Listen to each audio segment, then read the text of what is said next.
केडगावमध्ये निघताना भाऊ म्हणलं तुला सोडवा येतो, म्हणलं चल भाऊ सोडवा. गार तेवढं लागत होतं, मग काय 3-4 जर्किंग बिर्किंग घालून निघालो होतो. म्हणलं आता तिकीट काढून घ्यावं. तिकीट काढून घ्यायला पण एवढा मोठा प्रॉब्लेम झाला. ते म्हणलं ते फोन पे नाही चालत. मग म्हणलं कॅश कुठं आणू, ते म्हणलं कुठं आणायचं तिथनं.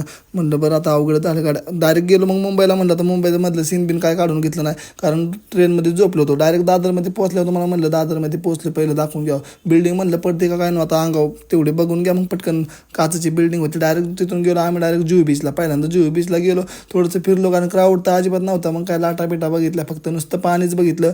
म्हणलं आता ह्या पाण्यात लिंबू टाकून जर लिंबू सरबत होईन का खारट पाण्याचा, कारण तसंच करतात लिंबू सरबत. मग डायरेक्ट म्हणलं आता भूक लागली, म्हणलं बिर्याणी खाऊन घ्यावं. पहिलं पटकन गेलो बिर्याणी खाऊन घेतली. बिर्याणी खाताना पण हे काय म्हणते माहिती का, कमी खा. म्हणलं आता भूक लागली रात्रीपासून उपाशी, तू म्हणून कमी खा. डायरेक्ट पाहुण्यांना घेऊन सोडवा गेलो. हे बघा असं पडत नाही बरं का, तुम्हाला वाटतं ह्यात पाय बीत जातो, काय जात नाही. पाय बी डायरेक्ट उलटं बाहेर नेऊन सोडत होती. असं करायचं आणि मग डायरेक्ट घरी निघून यायचं.